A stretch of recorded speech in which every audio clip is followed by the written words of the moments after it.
Onlar sadece parklarda gördüğümüz, elimizden yenmeyen kuşlar değil.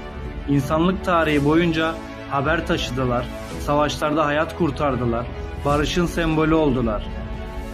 Hatta bazı dönemlerde insanların kaderini değiştiren haberleri bile onlar ulaştırdı.